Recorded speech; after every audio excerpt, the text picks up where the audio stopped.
Hello, Stitchers. Welcome to Stitch Please, the official podcast of Black Women Stitch, the sewing group where Black Lives Matter. I'm your host, Lisa Woolfork. I'm a fourth-generation sewing enthusiast with more than 20 years of sewing experience. I am looking forward to today's conversation, so sit back, relax, and get ready to get your stitch together. Hey friends, hey, it's Lisa from Black Women Stitch and the Stitch Please podcast. And as I say every week, this is a very special episode because this episode is with none other than LaShuan Bethea. Let's Get Social. That's SEWCIAL on all platforms. And she is someone who cares about the beginner. Now, you can say what you want. You know what? I mean, I am sometimes can be a total crybaby, but overall, you can say what you want. I'm just going to say I do not enjoy teaching beginners. and that feels like to me that's okay. Yes, I want people to sew, but does it have to be me? Lord, is that my task? I got to be the one to sit down next to him and tell him that you shouldn't call thread yarn. That has to be my role. I feel like there's way more people more qualified. And thank goodness we are talking to her today. Yay. Hello and welcome, LaShuan. Thank you so much for being here. Welcome to the Stitch Please podcast. Thank you for having me. I'm excited to be here. I'm going to ask you just really quickly about your blouse. Can you tell me a bit about the top you're wearing? That's really lovely. So, well, what I will say is that I love houndstooth in every way. And although I did not actually make this top, I actually am going to be using houndstooth in my sew along this Friday. I have purchased some houndstooth fabric. I have more than my fair share of houndstooth. In fact, I could wear it for 2 weeks straight and not wear the same thing because I love it that much. Not all of it is black and white, but I find it to be very flattering to my body type and to my skin tone. And so I love it very much. So this is actually a dress that I have on. Oh, beautiful, beautiful. Well, you did set me up there because I thought for sure you had made it, but I know, you know what I know? You absolutely could. I could. Absolutely could. Now, can you tell us what is your sewing story? What brought you to sewing or what brought sewing to you? So, well, let me tell you, I have been sewing since roughly July of 2022. And I'm going to tell you that I fell in love with it. It is something that I cannot imagine my life without sewing. I just can't. I think I will be sewing until the day that I pass away from this lovely earth. But I've had, I would say like moments of sewing kind of in my life. Not that I've actually been sewing, but I will tell you that my aunt has been sewing ever since I could remember. I remember walking into her sewing room and seeing things everywhere, sewing machines everywhere, fabric everywhere, patterns everywhere, all things sewing everywhere in this room. It was like a magical little room. And although it was a lot of things going on in that room, whatever she walked out of that room looked like it came from the store. And I thought, wow, that is something special that you can walk into this room, do a little bit of magic, and then come out and have something that is totally magical, right? Wow. And in fact, I remember that growing up as a child. And then, probably about maybe it's been 15 years or so now, I went and bought a sewing machine. And I went to one of those conferences where they do nothing but sell sewing machines and all other things. And I went in there and I bought the most expensive sewing machine that I could buy. Wow. And it was a Singer. It was one of those heavy metal, that thing weighed like a ton. So was it an industrial machine? It was an industrial machine. And I bought this machine and literally that was the end. I brought it home. Was this I was the excited. very first sewing machine you purchased? My very first sewing machine. Beep, beep, beep, beep, beep, beep. Back up, please. Because you are telling me that the very first sewing machine that you got was from a convention where they sell domestic and industrial machines. That is correct. And rather than going to the discount store and getting a machine or getting something online or even a local dealer, you said, I need to start as close to the top as is Let possible. me tell you, I didn't know what I was doing. I went in there and I thought, of course, with my mindset, if it costs more, it must be the best. Let me get it.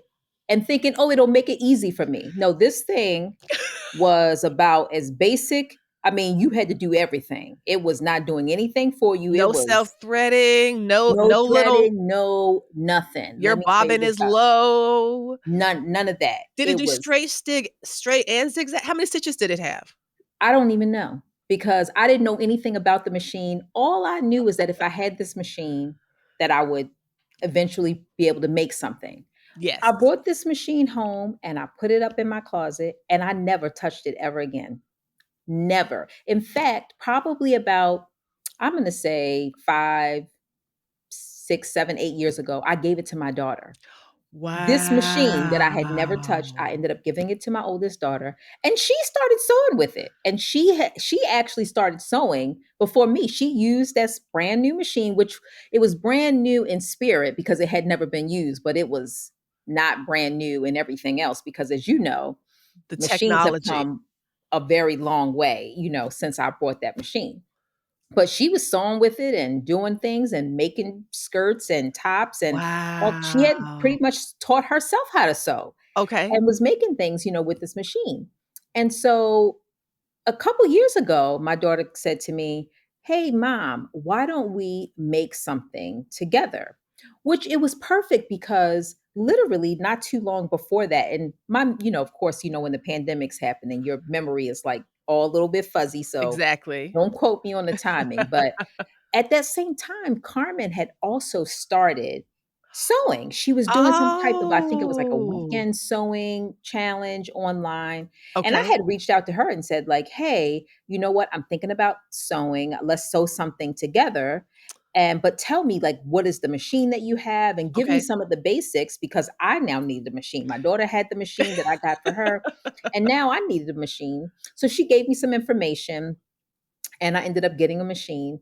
And we went to the Joanne Fabrics in our area, and actually my daughter is the one that picked out a pattern and she picked out this Mimi G jumpsuit. Now, Oh, again, this just tells you about how much knowledge that we have because this jumpsuit had a zipper, it had buttons, it had was that the all one kinds. where the collar went like this and it, was, and it buttoned down the But front yeah, well, like it a was a it halter? was a zipper down the front. This one Okay, was a zipper okay. down the front. It had a belt. You had to make a belt to Oh go my with god. it. I'm telling you, all these skills that I had, my daughter or I, we did not have any of these skills. We hadn't done buttons, we hadn't done zippers, we hadn't done anything. This would be a And skill we builder hadn't even cut a pattern. exercise. This was our first, well, my first. This will be literally my first. And we sat here and it took us over 4 hours to cut the pattern because we didn't even understand what the instructions were. But we were doing it together. It was the goal of it was to really do it together. Yes. Long story short, I'm telling it was over, we spent probably over 40 hours, literally the start to finish. And Wow. she made her jumpsuit in a hot pink and I made mine in a black. And to this day, this is my most favorite garment that I have ever made. Now, of course, it got a million flaws. The zipper is crooked, the belt is crooked, all kinds of things. But I loved it to pieces. You And did it was it. something that my daughter and I were able to do together. Yes. And in fact, as a result of that, I ended up buying my other daughter a hand-me-down sewing machine as well. Now, she has not kind of caught on to it yet, but she loves it. She wants us to make things for her. But that is really how I got kind of reignited into it. I fell in love with it. And I will say one more thing about why I fell in love with it. And this is really the theme, something that really keeps me going, which is that, I don't have a traditional shaped body. Mhm. I'm short. And I say this to say, I'm short and I don't have the curves like where the clothes in the store have the curves. And Okay. so when I buy things, they often look a little frumpy on me. They don't fit my body the way I want. And it's Oh. something that I just kind of said, it is the way it is. And I Right. just dealt with it. And when I put that jumpsuit on, I was able to make that jumpsuit fit me in a way that clothes had not fit me. It would be an isolated incident if something would fit me well. I would be happy and I would wear it into the ground. But most things didn't fit me well. They didn't fit me where I need to fit me, but not that jumpsuit. That jumpsuit with flaws and all, I looked great in it. It fit me the way I wanted to. And I thought, I that's something that I need in my life. If I can Mm. learn how to sew, I will never wear a frumpy skirt, top, pants, jumpsuit, whatever again. And that has really been my motivation for sewing my own clothes. I appreciate that very much because it goes back to something that I consider a principle of Black Women Stitch as an organization, but also a philosophy about the ways in which Black women sew. And a project that I'm working on is called Black Women Stitch Liberation, I because love there that. is something to be said for creating for yourself. 100%. 100. My thought is that if you know how to sew, you should never wear clothes that you don't like. You should never sew clothes that you don't like. You should, if you have clothes in your closet and they don't fit you the way they want, the benefit of sewing is that you could take them apart and put it together so that it fits you and it makes you feel good. And I Mhm. haven't felt better since I started sewing my clothes, my own clothes. I feel so empowered every day, even if it's something that I didn't make. Because guess what? I know that I can make alterations to it to make it fit my body the way that I want it to fit.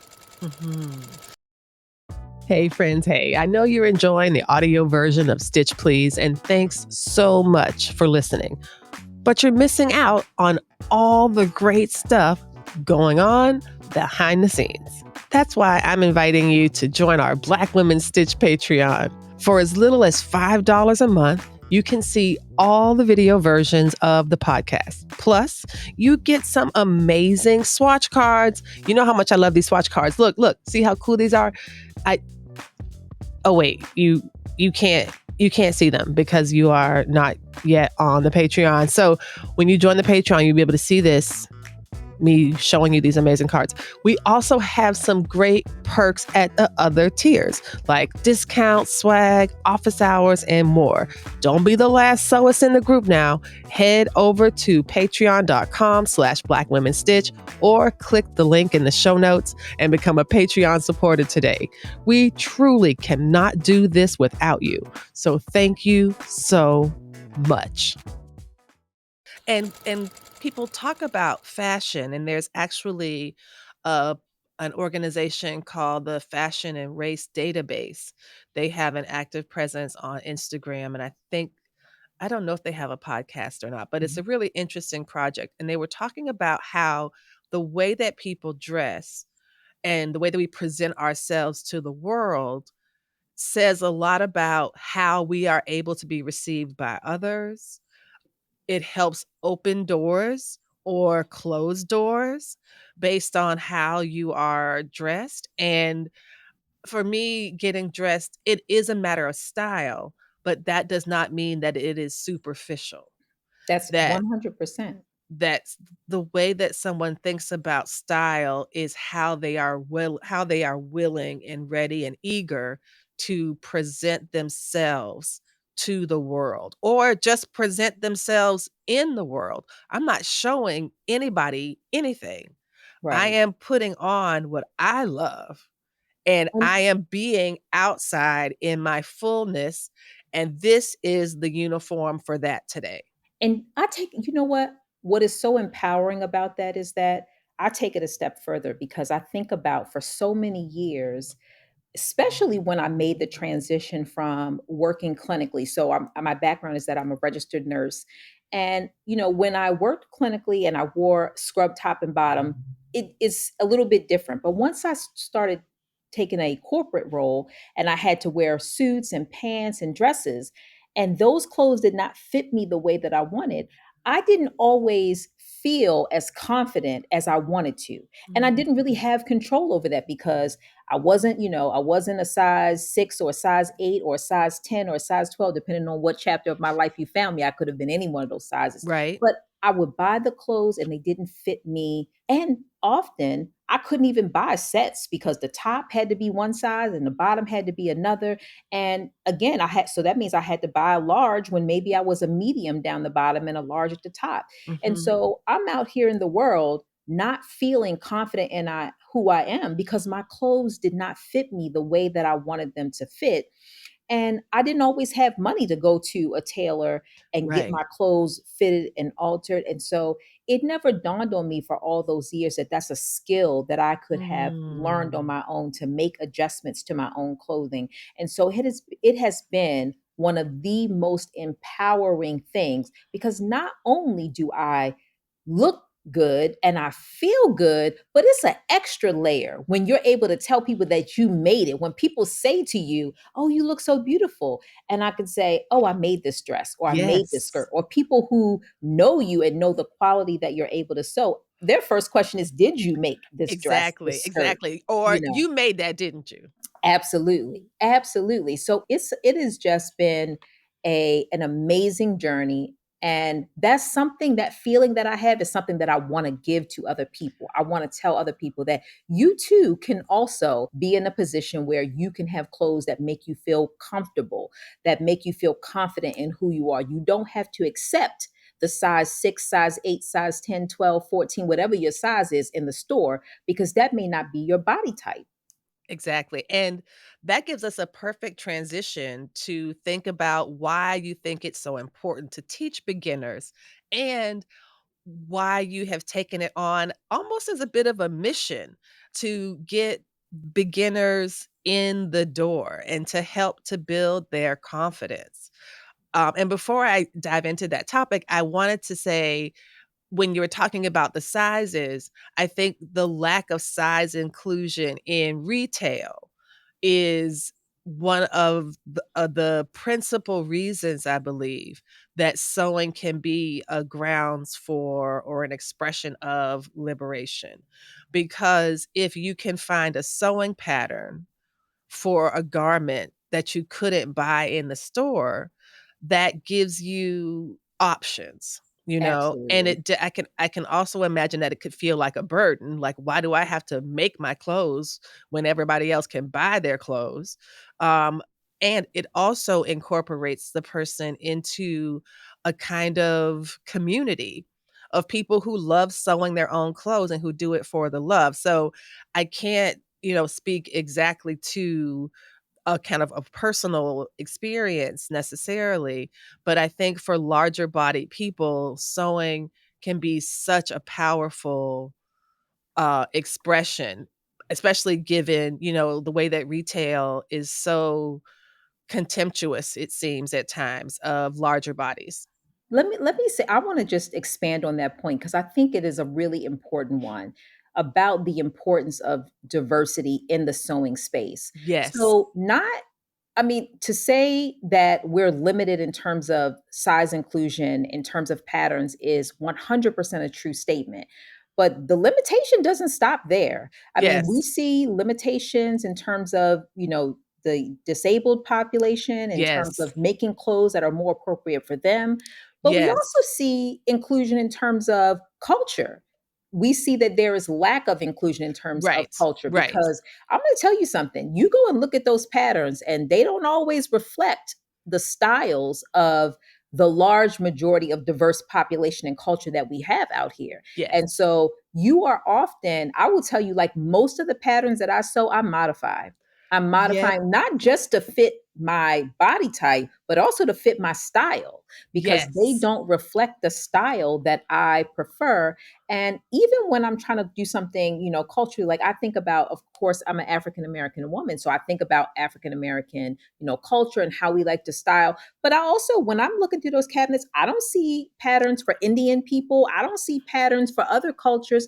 It is primarily a very homogenous pattern world. And most of the people who are using those patterns are often modifying them. So whether it is Yeah. size, whether it is, ability or the disabled population, or it is culture, you are having to do something to Mhm. those patterns to make it uniquely fit you. And so when we think about all the reasons why sewing can be liberating. It can be liberating because it now gives all of those people the ability to make something, their own. And again, I'll just add, one other point to that, which is that, when I was in middle school, we had home economics. I don't know, Yes. people probably don't know what that word means Oh, anymore, my but son took it. My son took it. He's about to graduate from college, but he did take home ec in middle school. yeah, Sure and did. you learned, how to keep up a checkbook, you learned how to cook, and Yep. guess what? You learned the basics of how to sew, how to stitch a button on, how to sew a hole closed, how to put a patch on. I mean, those are the Mhm. things that I remembered learning from home economics. So just a little bit to kind of say, hey, this is out there, and you should probably learn these because these are things that you might want to do for yourself Yes. or people in your family. And so again, it is something that empowers us. I know that my children did not have access to home economics when they were Oh, in grade school. And so I don't know if it's gone completely, but I hear a lot of people say that. But sewing just does have the ability to be empowering, whether you're a man, whether you're a woman. It is something that can be liberating for everyone. absolutely. That sewing has no gender. Sewing has no gender. It is available to anyone who has that interest. And thanks to you and your beginner program, they can get started right away. Now, what can a beginner find when they go to Let's Get Social on YouTube? So, there are a lot of different ways that people have live sew alongs. And one of the ways that I think is helpful for beginners is something that I remember looking for when I first started, which is sew alongs that have instruction that don't assume that you have basic knowledge about things. They really Hmm. are explaining step by step, Okay. not just what you do first, what you do second, but also how to prepare, and also what are some of the what do some of the terminology mean. When I Mm. tell you that it took my daughter and I like 4 hours just to cut out the pattern pieces, because we literally did not know how to read the pattern, to Wow. what to cut out, how to cut it out, how to match the fabric up to it. And so on my YouTube channel, on my Facebook page, you are going to find sew alongs that really do go into that level of detail. Now, not every one of them, but a good majority of them. But you're also going to find somebody that when I'm sewing along, I encourage people to sew along from home. I put my schedule out in advance. In fact, you will know everything that I'm sewing between January, February, and March. All of the patterns are out there so that people can purchase them while they're on sale. So you don't have to pay a Mm. whole lot of money at the retail price. You could get the sale price.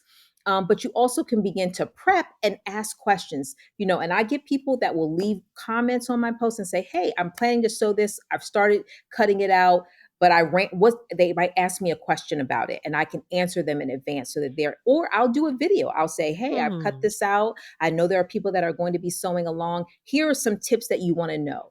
Or I'll talk about different fabrics. And so January is a month that the whole Black Sewing Network, of which I'm a host, I do live sew alongs every Friday or most Fridays of the year.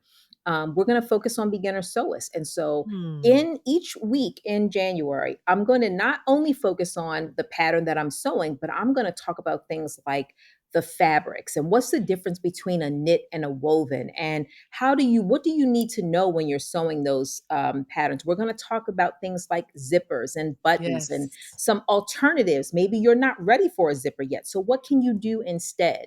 I'll Hmm. also point you to some basics if you feel like I am ready for a zipper. Here are some different types of zippers. Here are some different ways that you can put it in. Here are some tools that you can use to make it easier for you. So I will say that when a beginner sewist is looking to dive into sewing, you're going to find a lot more instruction. I'm going to Hmm. follow the instructions and the pattern step by step by step. And so I'm not going to assume that anyone knows any one thing about sewing at all. I approach it as if I'm a beginner. I'm just starting. Somebody's watching this from home and they are literally sewing step one and then looking at me for step two. That is how I approach it. And that's what someone can find when they go to the sew alongs on Let's Get Social.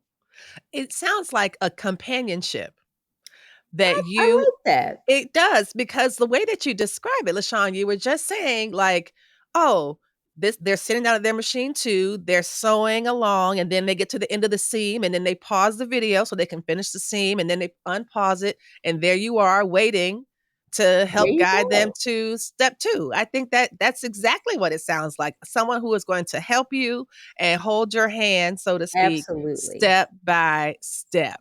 Absolutely. I love Absolutely. And it. I try to show people, what I'm doing because again, this was some of the challenge that I had when I was a beginner sewing. So as you watch some of the sew alongs and they're great, but they sometimes don't realize the level of instruction. And so I always try to dig deep to say, because when you know it, sometimes you don't realize that you just skip right to that next part. And you're like, somebody who doesn't know is going to be like, well, what do I do next? And so I try to tap into Mm. that. I try to take the questions from the people that leave me questions and I try to incorporate, oh, someone asked this question. That's a great question.